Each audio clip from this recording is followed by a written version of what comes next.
président cellulaire, il y a Célil Matongede, dans la section Kalam, précisément la fédération Funa.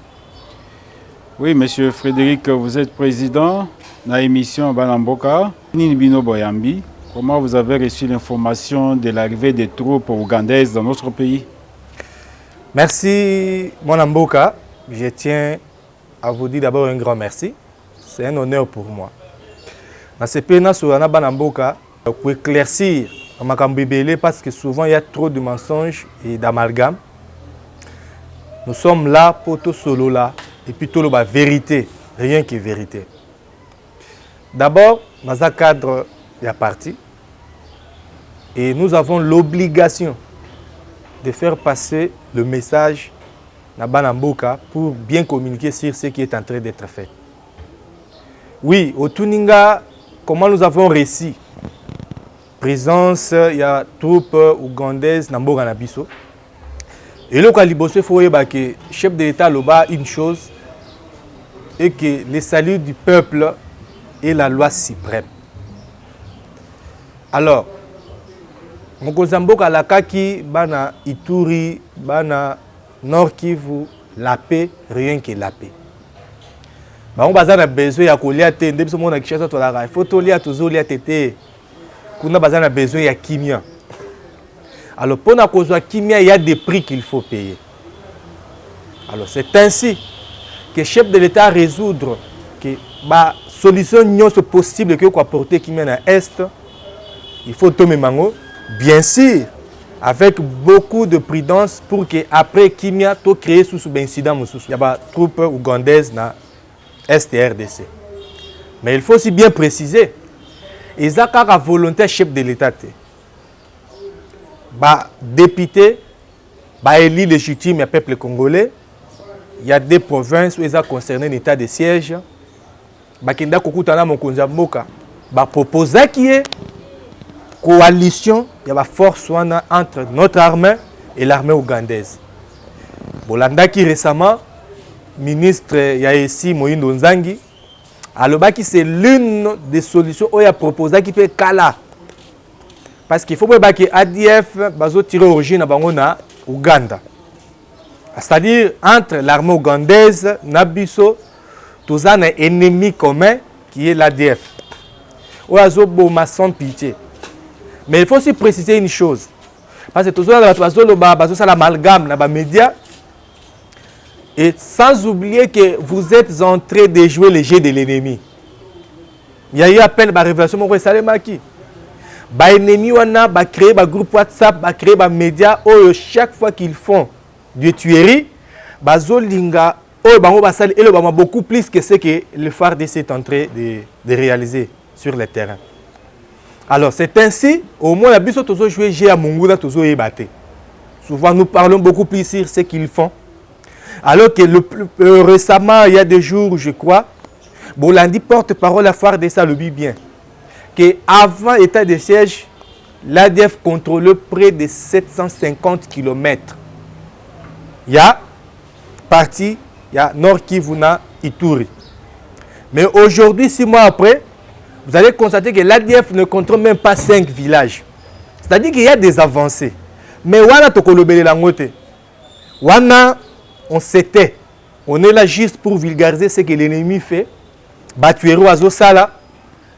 Mais l'ADF, ce sont des gens qui c'est une guerre qui est asymétrique. C'est une guerre aussi malango okuta balobi makasi ezali. Maintenant qu'ils ont perdu par pédale, qu'est-ce qu'ils font en retour? Parce qu'ils veulent lancer l'image où les sons comme quoi bazo exister.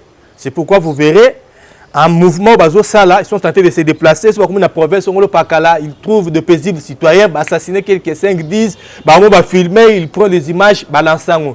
Le roi tombe ce peuple, excusez-moi le terme, la vérité est dire, il blesse, mais ils ont sunga poto tambola malam, au comment on a tout récupéré dans les médias, ça devient le sujet à l'ordre du jour. Donc pour ne pas aller ça et là, il faut préciser que Baza bienvenue et c'est aussi bien coordonné. Et ça dans une zone moko ciblée, jusqu'à l'éradication totale. Il y a troupes rebelles ADF. Parce que nous avons besoin de la paix, rien que la paix. Et quand vous avez vu les premières actions après le premier bombardement de cette armée ougandaise, comment vous avez ressenti? D'abord, la première des choses, le premier sentiment, c'est un sentiment de joie. Parce que bisognos to luka kimia. Ce que moni mutazo telemila marambo esali masika wa comprenez qui il est. Parmi ma stratégie, excusez-moi un peu dans ma parenthèse mouké. Parmi ma stratégie, il y a un ennemi, il y a Bato Azobunsa, chef de l'État et IDPS, notre cher parti. C'est de faire en sorte que nous sommes il faut les étouffer. Et amplifier beaucoup plus ce qui n'est pas encore fait. Et c'est grave. C'est là où je lance aussi en même temps le message Nabakonzinabi soit parti. Vous avez des gens, dans la cellule, dans la section, dans la structure de base qui sont capables de communiquer sur les actions et les chefs de l'État. Profitez et aidez-nous. Bon, ça bat opportunité pour parler sur Fatih Beton est en train de réaliser. Parce que Bato na bazana makokia koloba mais bazana ba soutien.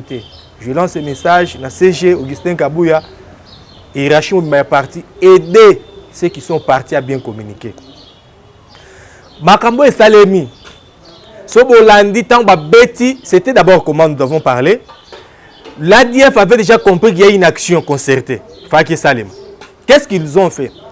L'arrangement na bango, ils voulaient maintenant se déplacer dans le sanctuaire na bango place Bazalaka pour effectuer un mouvement et se déplacer quelque part. C'est-à-dire que tout ngato stuka bozoya place boyebi ki Bazalaka possible qui beaucoup de gens bazate. C'est ainsi que beaucoup de monde a communiqué il y a le 29 ou le 30 au ministre, il y a porte-parole du gouvernement Mwanamboka Patrick Mouya Salaki à Wanganaki. Kouangana, ce n'était pas qu'il voulait mentir, mais c'était une stratégie. Et parce qu'il y a ce qu'on appelle le secret d'État. Il ne voulait pas aider ADF à comprendre qu'il y aura une action qui sera menée dans 2 ou 3 jours. Qui dit c'est ainsi que il n'y a pas de troupes ougandaises dans la RDC. Bientôt là, nous allons, oui bien sûr, il y a une stratégie, mais ce n'est pas encore tout ça. Ça a permis que ADF base au moins distraction mouké. Et pendant ce temps, ils ont été surpris. Nabutu na sanctuaire na bango parce qu'il faut voir que bazara na bazamba na parc de Virunga na mont Rwenzori ici kana les 3e mot en Afrique après on se toyebi Kilimanjaro et autres. C'est-à-dire que ça place très stratégique pour y arriver. C'est ainsi que la stratégie militaire au bâti en place entre FARDC na IPDF, c'était maintenant prévu que va s'y reprendre d'abord na sanctuaire lié de refuge na bango place ma montara stratégie. Bien que Bazana Basika et Refuge Ebele, c'est ainsi qu'ils ont été surpris. Bartillerie à Makas et qui va bombardement, Naébissio, dégâts. Attendez, vous allez voir des nouvelles. Il y a des dégâts terribles dans le Badief. Bazan de Badad, c'est pourquoi on a récemment, l'un d'eux s'est retrouvé dans le peuple les yeux. Heureusement, c'est ça le patriotisme que nous demandons. Il faut coopérer avec l'armée. Parce que le premier enseignant dans Mokili, c'est le peuple. Aux États-Unis, tout le monde est agent de renseignement. En Amérique, c'est ton voisin là qui est à côté qui va payer la police. J'entends il y a des bruits de l'autre côté. C'est-à-dire que le premier enseignant dans Mokili, c'est d'abord le peuple. De l'objectif que nous nous sommes fixés. Donc, le message qu'on lance, c'est un sentiment de satisfaction. Il y a un bombardement, mais nous encourageons beaucoup plus que jusqu'au fond. Parce que Bazana Nebe, Nazamba, il faut babimisa bango et mettre un terme na. Monsieur le Président, à ce niveau-là, il y a eu un chef de FDLR qui a été arrêté. Mais quand on analyse son téléphone, on a trouvé qu'il était en contact avec les officiers de FARDC, les notables de Kivu, de l'Ituri, les députés. Et même ceux-là qui ont géré le régime sous le régime de Kabila. À ce niveau-là, vous avez quel message en tant que patriote? En tant que patriote, combattant de l'IDPS, Moutoua Bundelimboka pendant 37 ans, tant au Lobaka que régime Yafdel, les conglomérats des aventuriers, le roi Mongo Mouza Bengango, conglomérat des aventuriers, Balingi Kongote. Nassi, tu peux taper le soldat Congo Hold Up peut-être avec le temps. Une émission pour tout expliquer ce qui s'est passé. Excusez-moi, nasenga jeunesse ya RDC. Au moins jeune, Nicolas 10 000, 20 000, au bimina balabala aux Hollandais, les assassins d'hier. Bateau et appauvrir parce que dans leur stratégie, il faut qu'appauvrir les Congolais. Azanga provision Nandaku, parce que ceux qui n'ont pas réclamé, il ne sera pas tenir pendant 2 ou 3 jours. Mais ce sont ces gens-là, comme Hollandais, les Nicolas 10 000 fois, aux commissaires, Zoga, Jaka, vous mettez là, Salaboy. Mettez entrée, il y a coupé sa bourreau, Nayo Makasi. Bagène, il est temps, plus que temps que tous la conscience. Il n'y a que la meilleure façon de punir les politiciens et les peuple. Non seulement dans l'élection, mais il faut commencer déjà à les punir de maintenant. C'est-à-dire quoi? Tout politicien qui est cité dans la mafia, dans l'aventure, il est personne non grata à la place de Bissot-Tozali. À quoi qu'on comate, et ceux qui attendent 1000 francs, s'il faut les frapper, on les frappe et on les chasse. On ne peut pas comprendre que les gens qui nous ont appauvris pendant plus de 24 ans, comme si nous sommes une génération sans avenir, une génération sacrifiée. Bolandi, un père, c'est bien bon, mais tant que jeune, mais pendant ce temps, récupérer 10 000 na poche Hollandais na sima. Ça prouve de l'inconscience. Na précision, on information, Azamutu FDLRT. Il y a l'autorité, il y a ADF. Les bombardements, c'est qu'est-ce qui s'est passé? Cette guerre, comparée à ce qui s'est passé au Kassai avec Kamuna Sapo, vous allez voir que la guerre de Kamuna Sapo, bien sûr que vous mettez mais guerre est sili. Vous savez pourquoi? C'est parce que Banamboka Bangomoko, baza d'accord une aventure yaki. Il n'était pas en complicité avec cette aventure. Et au moment de la guerre est sili, aujourd'hui tout le monde maintenant qu'il va mettre en place la justice transitionnelle pour que Batunion se base sur ma bêtise na RDC, pardon et justice s'en charger na bango. Mais c'est ça maintenant la difficulté avec nos frères de l'Est. Eux-mêmes réclament la paix, mais c'est souvent eux-mêmes qui sont derrière cette aventure. Bakuti na kati ya téléphone ya Moutouana, député. Surtout majoritairement batu ya FCC. On peut remarquer que même leur autorité morale, attendez-vous, si ça m'a sonné, bon, mon année, koya. Y'en besoin de poser, bas agité. Besoin comprendre, ils sont agités parce que bayebi bien que soit au tiki, mais c'est fait, c'est qui dit. Auto bengue, Fatih Béton de Nazareth. Soit au tiki le temps, Félix, Akobimi, Sana, Poissa, Makamus, Sana, Moulili. Et dans les jours à venir, nous serons tous arrêtés. Il y a besoin de raison à agiter. Balento que na élection oh Félix tout ça ce sont des échappatoires. Bayebi il y a des révélations graves. Bakuti numéro, il y a des députés. Bakuti numéro, il chef coutumier. Il y a des grands notables, il y a qui vient et tout. Oh, mon abagaga, on a TV. État de siège, aussi matin. Oh, état de siège, ce sont eux-mêmes qui sont derrière. Et moi, j'irai loin. Même la Monisco. Peut-être le d'un côté. Qu'est-ce qui se passe? La Monisco jouait le jeu de l'ennemi. Au commun, à ceux qui font de sa montée stratégie, la Monisco communiquait avec les rebelles pour leur montrer des stratégies. Piscatel, faire des azate, Piscatel, Basoda, Baza Mingite, beaucoup ça, tout ça a été planifié. C'est pourquoi tout ça, c'est une accélération à départ de Monisco. Beaucoup de coalition Toto Sana armée ougandaise. Bango, malgré Bako Kolobate, mais Baza d'accord. Parce que pour eux, il faut massacrer continuer. Il y a autre chose, c'est le plus grand moment de mettre un terme à cette aventure. Toute personne citée derrière cette aventure doit être arrêtée. Je vous dis, ce sont des révélations graves. Nous avons monité vers faire émission, nous avons autorisé Bisso. Donc, ça m'a rubrique de dénonciation. Je vais dénoncer, il y a au moins 3 ou 4 dénonciations, plusieurs même. Mais je fais même 3 ou 4 dénonciations concernant Makambezo en armée, Makambezo en justice, Makambezo le cas dans la police, et Makambezo le cas même dans la gratuité et enseignement. Nous allons faire des révélations graves. Donc, messieurs les journalistes, c'est peut-être une surprise pour les autres. Mais pour Bisso Bazab éclairé, ce n'est pas un secret de polichinelle. On savait bien que la vérité est allée. Je rappelle aux mesdames et messieurs que vous suivez votre émission Balamboka Balobi. Nous sommes descendus sur place à la cellule UDPS Matonke 2. Et là, nous recevons le président Eric. Tobete Lisolo Yasseni. Denis Kadima est déjà en place en train de travailler. Et pendant ce temps, certains politiciens à mal de positionnement veulent continuer avec la pression. Est-ce que vous pensez qu'un jour, on pourrait revenir à la case du départ?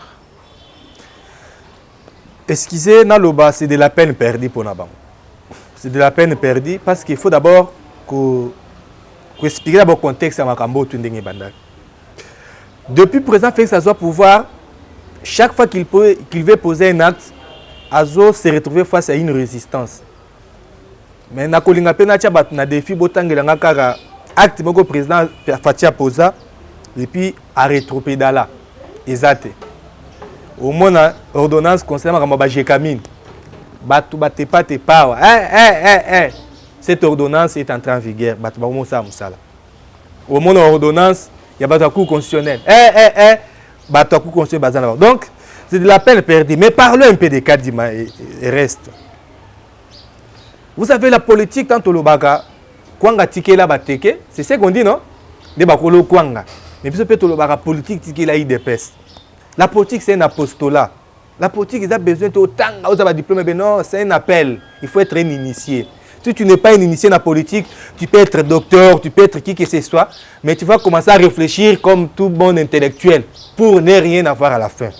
La politique, ils appellent. Et on va te faire un rabis, il dépêche toi sans ZTT, biso à ta moutaza 2-6, azata tanga mingité. Mais quand il te fait des analyses sur la politique, tu vas sentir que cet homme est initié. Parce que nous venons d'une grande école. Nous sommes d'une, ou je dirais l'une de meilleures, même la première meilleure des écoles politiques dans la RDC. Tant que l'Oba qui va commencer, effectivement, tu vas commencer. Mon about à l'Oba qui a récemment, va commencer à bango. Et d'ailleurs, à préciser que le Moko Lobi, on n'a pas des opposants, mais on a plutôt des frustrés. Effectivement, ce sont des frustrés. Nazongi na makambo batu bazako loba ya batu ya Katumbi. To betana de solo moi muke. Katumbi bazaki ko réclamer poste à première vice-présidence. Tant bazu ngote Kadima komi mabe. Mais la question faut batu ba mituna. C'est que ceux qui bazu ka poste à première vice-présidence. Kadima allait très bon, ça allait passer. C'est-à-dire que comme bazu poste à première vice-présidence, c'était à Tomboka komi contre Kadima. Un MSC pareil, vous allez l'appeler un opposant? Non, c'est un frustré. Vous voyez un peu. Nous nous sommes réunis, monter amalgame, assassiner le chef de l'État et tout ça, ça n'a pas tenu. Monter coup d'État constitutionnel, ça n'a pas marché. Tout est en opposition. Maintenant, contre, ce ne sont pas des opposants, ce sont des frustrés. Parce que ceux qui cherchaient, ils ont une frustration. Kadima est déjà là. La communauté internationale Bimba dans son ensemble baza mobilisé. Vous avez vu récemment l'ambassadeur de l'Union européenne, Châtaignier. Vous avez vu M. Mike Amers. Vous avez vu l'ambassadeur d'Allemagne. Vous avez vu Mme Bintou Keïta. Bon, ça veut dire que la communauté internationale dans son ensemble est derrière. Parlons un peu. Il y a lobbying, Babanda Libanda Mboka. Où en sommes-nous? Vous pensez que Bato Makabaoto Libanda Mboka, s'ils avaient trouvé gain de cause? Mais s'ils sont revenus, c'est parce que après avoir mené le lobbying, Libanda ça n'a pas marché. C'est pour dire que Babundi Saramou PPT, Fatih de Nazareth, Babundi Saramou PPT. Pouvoir à Félix Tshisekedi, c'est son époque. Quand vous le combattez, vous commettez une bêtise. Baké Libanda, Basali, périple diplomatique, héros américain, et Soukanamou Soukindeni. Mais c'est Katumbi est allé aux États-Unis, dans le département d'État américain en charge des affaires africaines. Vous savez ce qu'il lui a été dit là-bas? À quel point Funda Tshisekedi, oh non, le Tshisekedi, tout ça. Monsieur rentre au pays, va préparer les élections. À Monique Azoué, le côté à Zongi, il appelle Mouyambo, oh non, Mouyambo, je vais rester dans l'union sacrée à côté de mon frère. Non, Félix Tshisekedi n'est pas ton frère. Tu as prouvé à la fois du monde que tu es un juif, est vrai. Vous l'avez vu récemment à Poto. Avant de dire là où il y a des juifs, à l'objet des juifs, non, Balingiba Longola na RDC na présidence parce qu'il est un juif. Ce que nous sommes congolais, comment tu peux quitter pour aller nous accuser c'est les juifs? C'est bizarre. Est-ce qu'un juif peut quitter chez lui en Israël pour venir accuser Benjamin Netanyahou chez un Congolais pour dire que Balingiba Longola na nine? C'est-à-dire que le Messie a montré à la fin du monde qu'il est un juif. Sautant le bagan bandi maraté. Donc, Makambo Kadima, je répète, c'est de la peine perdue. Ils ont un populisme. Au moni, politicien, à Lukara toujours le mot qu'on faire vivre. Il n'y aura rien qui va changer. Mais c'est Madi est entré de se cacher derrière Kabila, qui est maintenant son mentor, qui va les financer dans l'élection 2023. Nous connaissons déjà l'histoire. Et vous le voyez, il est même incapable de dénoncer Makambozo, le Congo Hold Up, à Kangi Mounoko. Bomonaka Batambola Kan, 15 millions. Il y a Kamere, il y a Rétro-Commission. Bomonaka Bamega Kotamba Makamoussousa, mais depuis Congo Hold Up et Bimi, Boyoki Batamboli. Ah, allez-y comprendre, parce que c'est leur mentor. Mais, Basangana, ce qui est vrai, en face de nous, il n'y a pas un opposant. Et je vais chuter la question pour Nakolo Baboui. Etienne nous disait, j'ai craint fort que mon collègue de personnes en pouvoir, tous en opposition. Effectivement, c'est ce que nous sommes en train de voir. Il n'y a pas de l'opposant. Bon, opposant, il n'y a pas des opposants en RDC. Il n'y a que des fristés, comme disait mon abouté, CG Augustin Kabouya. Donc, là, on a lancé un message à les Congolais, Zakake, ayez votre mal en patience. Les élections auront bel et bien liées en 2023. Et beaucoup de sa Fatih Béton, Fatih de Nazareth, deuxième mandat, pour concrétiser réellement la vision ou la Kakiba Namboka. Donc c'est tout ce que je peux dire à ce point-là. Et au niveau de votre cellule, comment hold up du clan Kabila? Merci. D'abord, dans lundi, émission Ebele récemment, dans lundi, journaliste, vous un peu les journalistes qui cherchent à Zipa. Non, Mundele, tout ça. Mais les autres, c'est Sarabing. Les mêmes Mundele ont critiqué à l'africaine. Là, ils ont applaudi. Quand France 24 critiquait le long de la journée que Félix Tshisekedi n'a pas gagné les élections, c'est Fayulu qui a eu 62%. Là, ils applaudissaient. Quand récemment, Bazo Sala va aventure pour critiquer l'état de siège, France 24 a vendu là le long de la journée pour critiquer Kadima. Dire que Kadima, c'est un membre de l'île de presse, critiquer l'état de siège. Là, ils applaudissaient. Maintenant, la vérité est bimi, non, c'est ça, aventure. Non, soyons clairs et honnêtes. Ce que j'ai aimé avec notre régime, et là où j'appuie le président de la République à continuer sur cet élan. Vous savez, le président de la République a Zobomba Mabete. Régime passé, c'est un régime où Mabé, qui va zipango. Il y a un journaliste, l'un de moi l'idée à Kotanga Kombo Nae. Il y a chaîne Moko de la place. À chaque émission, Moko, il fait des aventures. Oh non, régime Obimba, il y a des scandales chaque semaine. Mais ça félicité parce que le président Félix a pris le pays à Pessango pas en Zambé. Oh, Dieu est lumière. Là où il y a la lumière, les ténèbres ne peuvent jamais régner. Là où il y a la lumière, nous sommes Napolele. Alors, si on a un scandale, ça veut dire que Mabé, mon côté, sous Fatih Béton.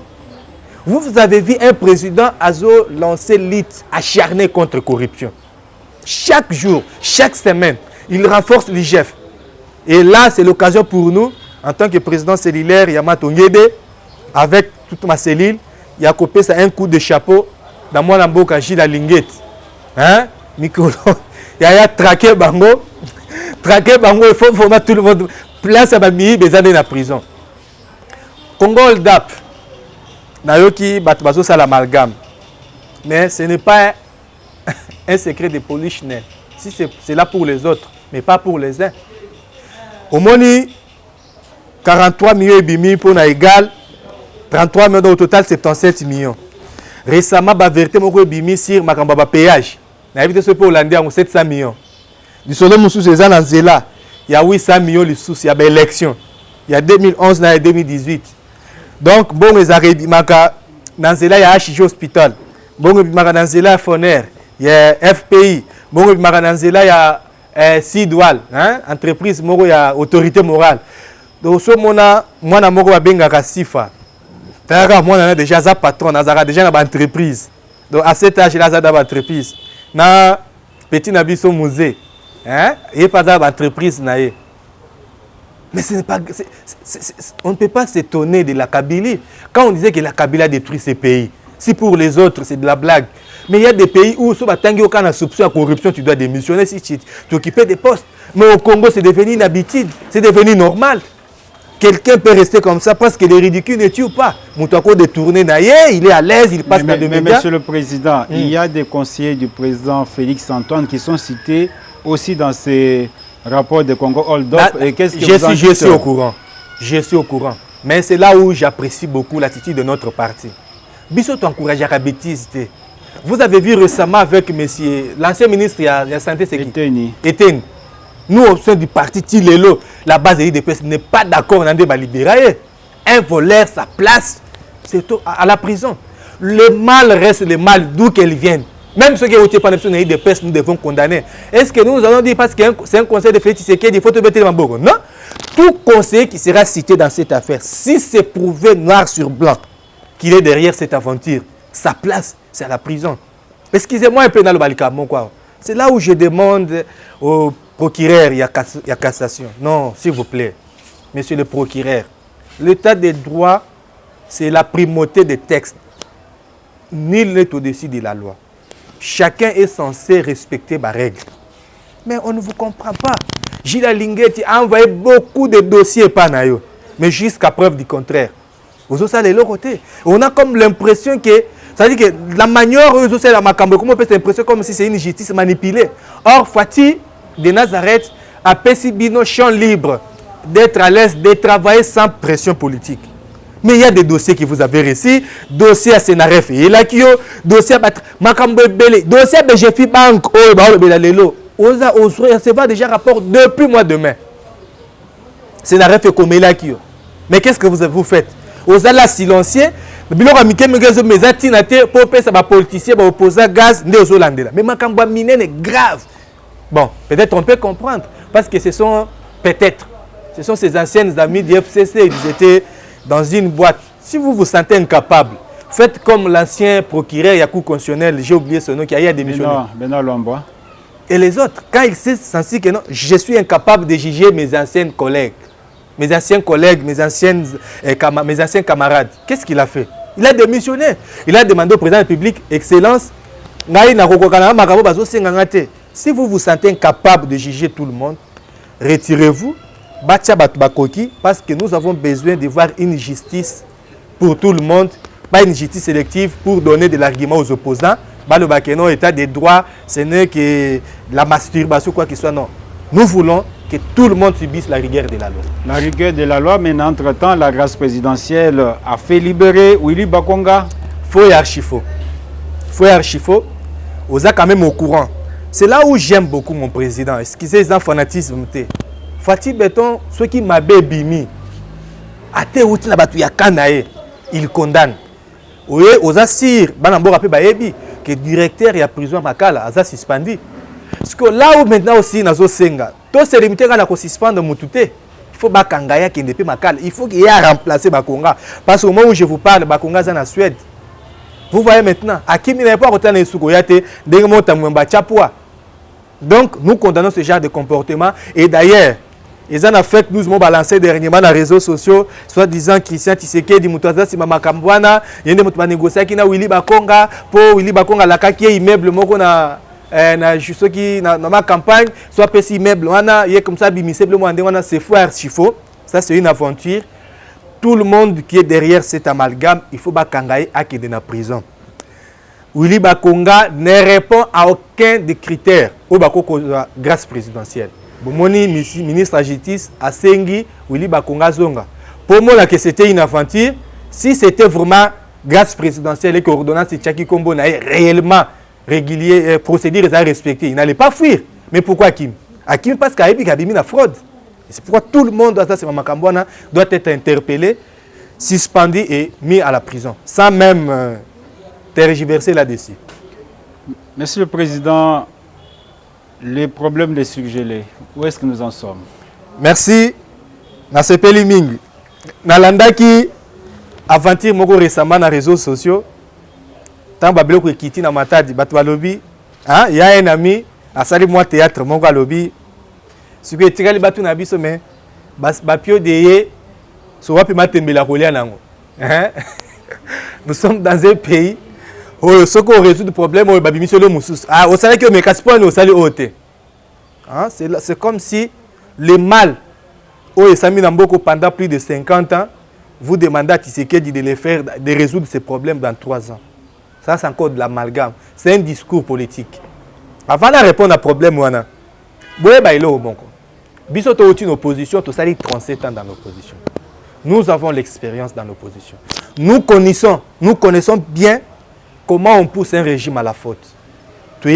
de ba poussaka ba acte nini ba posaka pour que régime a tombé dans ba piège. Opposant Moussa Nezaraka Koloba. Opposant Govanda, ce que Télémi a dit, ah, au moni, il ne fallait pas tellement, il fallait tambola.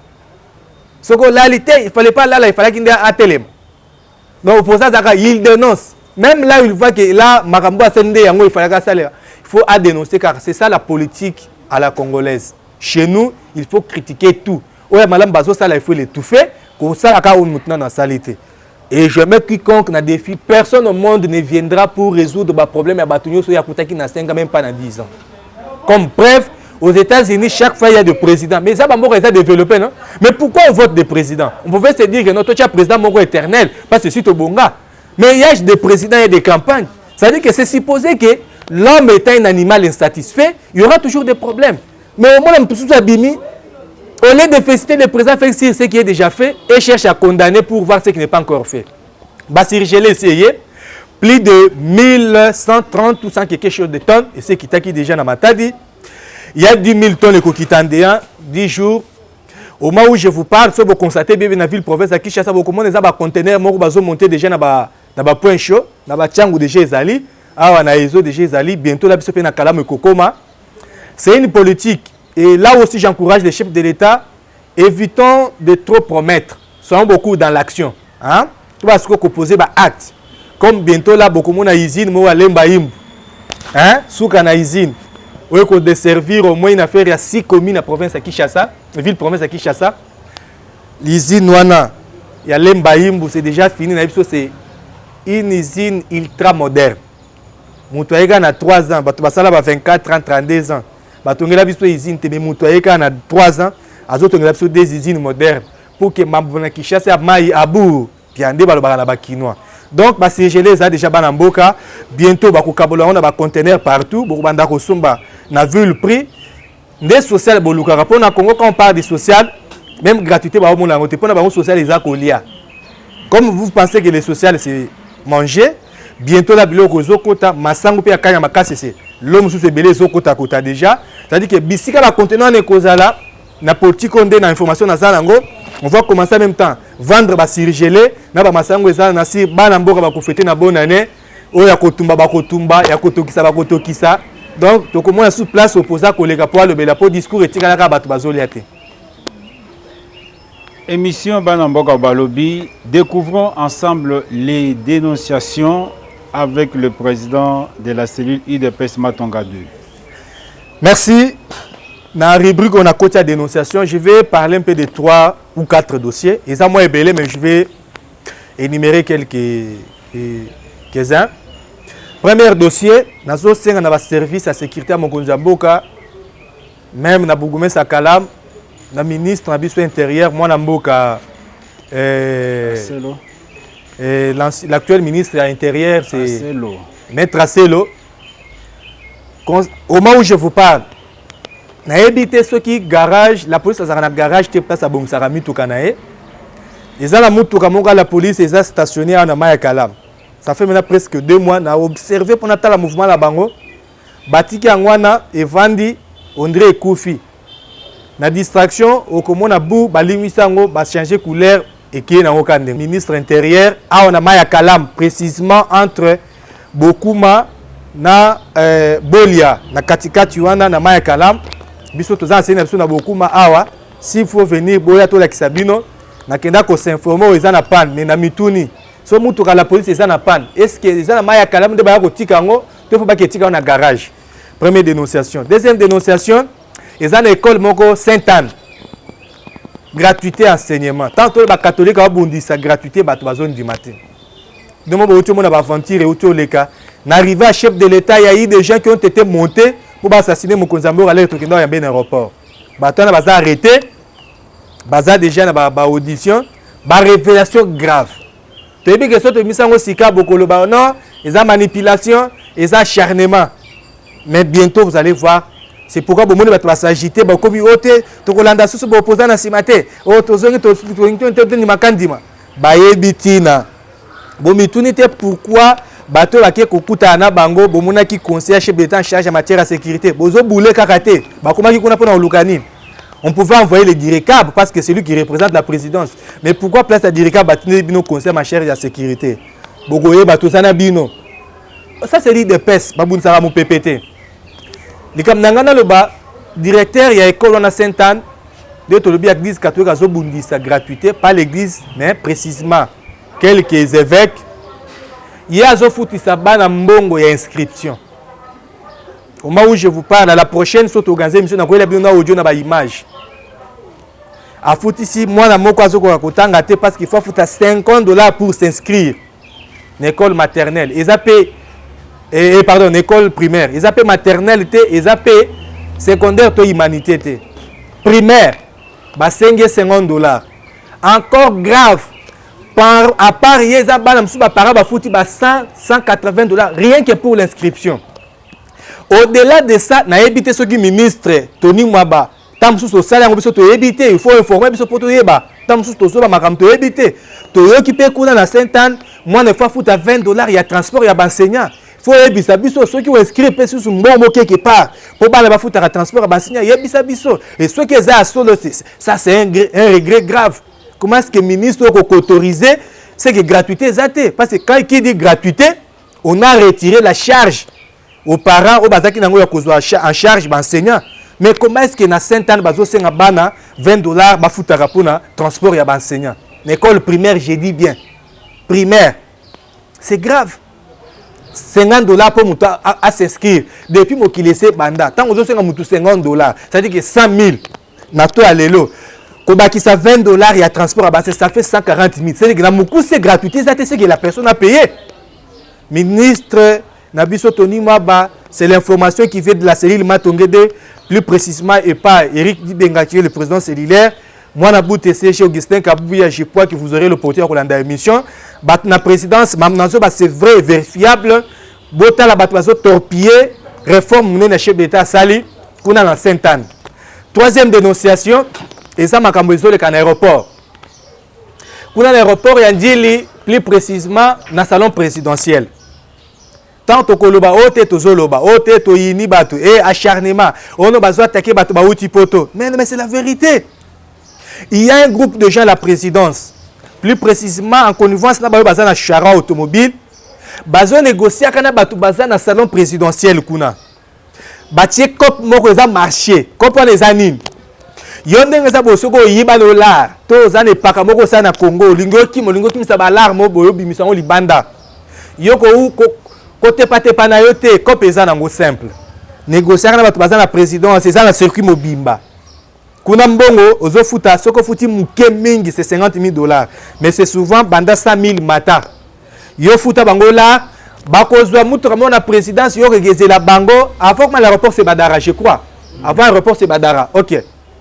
Quelque part wana bakobo miso quelque part ovandi mutu kamoko na matricule la présidence père ndenge ya rekoya yo bimi balati so tenue na veste comme un diplomate ba devait so ba diplomate balata na ba insigne wana bakoso na kati ya car ya PR ba memi yo penati na salon présidentiel mu rappelle kwa zane wana ibika ke non eza car ya présidence zo kandeza de acop okoleka na salon présidentiel bien sécurisé en connivence avec bato bazawana ti okokota pe mutuka okoti avion au voyager millions aux okimisa okimisi kaka ndenge wana ba marabebele c'est comme ça comme on actuellement on était en contact l'un de nous qui travaille là-bas qui a dénoncé cette histoire azana place à kolobela ngote yango biso peut te profiter na caméra ya mwana mboka pour te dénoncer makamboyo c'est une aventure qui est en train de se passer à l'aéroport ba konziambo mokonziamboka ba service nous soit titré botel mabolanda likamboyo c'est une aventure qui est en train de se passer au niveau de la présidence de la République. Donc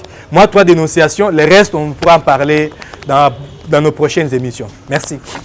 Merci beaucoup monsieur le président et le dernier message à tous les combattants de votre cellule.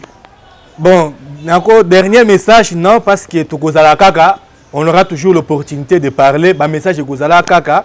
Mais pour l'émission, on a kokosé d'abord on Congolais tout. Faites confiance dans Fatih de Nazareth, Fatih Béton. Il y avait une chose qui manquait dans ce pays, c'est la volonté politique. À la volonté politique, Freza va changer les choses. Faites-lui confiance, donnez-lui un peu de temps, les choses vont se calmer. Il a beaucoup fait. D'ailleurs, nous sommes tentés de nous arranger pour lancer bientôt là les 25 réalisations de Fatih Béton, Fatih de Nazareth. Nous allons étaler un peu quelques 25, parmi tant d'autres, rien que 25. Donc, dispatcher partout pour tout ce qui est Congolais ou Fatih Sala, mais ce sont des moyens qui nous manquent. Donc, on sait un peu soutenir son action. Et là, on a conseillé à combattants soutenir les institutions du pays, plus particulièrement le président de la République. Toi, Pouyeye, Totia Maboko, il a besoin de votre soutien. Bissikani Souzali, Malam Pona Congo, soutenir Mokonzi Mboka, Bakonzi à parti, Bambre à parti, Bazo Senga, Boyo qui est la paix base, Bo soutenir les combattants. Ils ont des projets, mais Bazo ba place à Rokene Nangote, Bo Fongo la Pna Brèche, Bo Yamba ba combattant Bazaï Belé, Mon Mboka, Augustin Kaboya Obandi ba consultation, Baseler Bazana Poso Kuta Pena Bango, Bazana orientation Belé Pe à ça pour que tous soient partenaires avec ceux qui sont Liboso. 2023, c'est maintenant. Préparons les élections. Fatih de Nazareth, ça soit deuxième mandat. IDP, ça soit majorité dans l'Assemblée nationale. J'ai dit et je vous remercie. Merci beaucoup, Monsieur le Président. C'est moi qui vous remercie.